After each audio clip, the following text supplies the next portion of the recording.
বাংলাদেশের অভিজ্ঞতাটা কিরকম লাগলো তোমার? বাংলাদেশে তো মূলত ওটা সবাই জানে বা সবাই বলে, বাংলাদেশের আতিথেয়তার তুলনা নেই, অনবদ্য, ভাবা যায় না যে কি সাংঘাতিক আতিথেয়তা।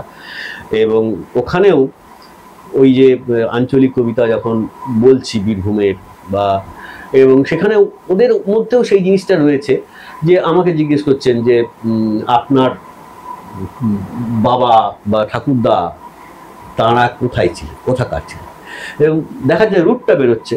আমার বাবা তো ময়মনসিং, সেখান থেকে এসছেন। তো এই যে একটা নস্টালজিক ব্যাপার, সেটা যেমন আমার তো জন্ম এখানে, কিন্তু আমার বাপ ঠাকুরদা ওপারে, এরকম সেই নস্টালজিয়া যেমন আমাদের আছে তেমনি ওনাদেরও আছে, ওদের মধ্যেও আছে সেই জিনিসটা যে মুরারয়ে আমাদের বাড়ি ছিল, এরকম বলছে যে আমরা এখানে চলে এসেছিলাম। এই একটা জায়গাতে দুই বাংলার যে ফিলিংসটা, সেটা মোটামুটি এক, এইটা যা বুঝেছি। আশিস তো একসময় মানে যুগান্তরে প্রচুর ছড়া লিখেছে, রেগুলার লিখেছে, রোজনামতাতে, সন্দেশে প্রচুর ছড়া লিখেছে আশিস। সন্ধ্যাবেলায় লিখেছি ছোটদের, সুপ্তারা, অতনু সন্দেশে লিখেছে। হ্যাঁ, সন্দেশে লিখেছে। ও বলছে যে আশিসের প্রথম পাতায় লেখা হয় না, কি বলেছে? আশিস আমাকে বলছে যে আমার যে ছড়াগুলো, সন্দেশের পাতাটা উল্টেই যেখানে উপেন্দ্র কিশোরের ইলাস্ট্রেশন করা আছে সন্দেশ বলে, তার তলায় একটা করে ছড়া ছাপা হয়। সমুদ্রে ঢেউয়ের নাচন, মরুর দেশে বালির ঝড়, মানুষ তবু জাহাজ ভাষায়, মানুষ তবু বানায় ঘর, বাঘভাল্লুকের গভীর বনে, পাহাড় চূড়োয় মেঘ ছুঁয়ে, হাড় মানে না শুধুই মানুষ, মানুষ ভীষণ একগুঁয়ে। তো আমার তখন তিনটে ছড়া ছাপা হয়েছে, তিনটেই কিন্তু ওই ফার্স্ট পেজে, উপরে উপেন্দ্র কিশোরের সন্দেশ লেখা আছে, তার নিচে ছড়াটা। তো এই ছড়াটাতে তখন ইলাস্ট্রেশন হয় না, কারণ ওটা মাথার উপরে। আর আশিসের ছড়া যেগুলোই বেরোয় সবই কেউ না কেউ ছবি আঁকছে। এই নিয়ে একদিন বলছে যে তোমার ছড়াতে কেউ ইলাস্ট্রেশন করে না।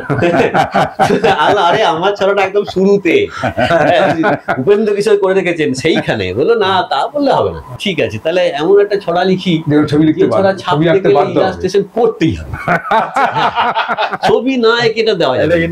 তখন লিখলাম যে পেছনে পাহাড় আঁকো, হাতে দাই না, মাথায় গামছা বাঁধো, হাতে দাও বাঁশি, গায়ে দাও কালো রং, ঠোঁটে দাও হাসি, পিছনে পাহাড় আঁকো, বলো তো কি পেলে, মেঠো সুর মাখা এক সাঁওতাল ছেলে। এবার এই ছড়াটা দিতে গেলে ওকে করতে হবে, বলে দিচ্ছি, পেছনে পাহাড় আঁকো, হাতে দাও বাঁশি, গায়ে দাও কালো রং, ঠোঁটে দাও হাসি, এ করতেই হবে। ঠিক এঁকে দিল পেছনে পাহাড়, কিন্তু ফার্স্ট পেজে আর হলো না, ফার্স্ট পেজে ছবি থাকবে এরকম একটা উদ্দেশ্য ছিল, ছবিটা আঁকতে পারতো। বাহ বাহ, এই ধরনের ব্যাপারগুলো। এবং আমরা যখন লিখতাম সেই সময় সন্দেশে, তখন মানে সত্যজিৎ রায় আছেন, এবং সত্যজিৎ রায়ের হাত মানে ওনার কাছ থেকে সম্মতি না পাওয়া পর্যন্ত কোনো লেখা সন্দেশে ছাপা হতো না। সেটা নিশ্চয়ই। হ্যাঁ, অর্থাৎ উনি কিন্তু সেই ছড়াগুলো সিলেক্ট করেছেন দিনের পর দিন, এই সমস্ত ছড়াগুলো ছিল। এইগুলো একটা বিরাট পাওয়া। একটা লীলা মজুমদারও ছিলেন, লীলাদি, নলিনী দাস, সুকুমার রায়ের ভাগ্নি আর কি, আর জীবনানন্দ দাসের ভাই স্ত্রী।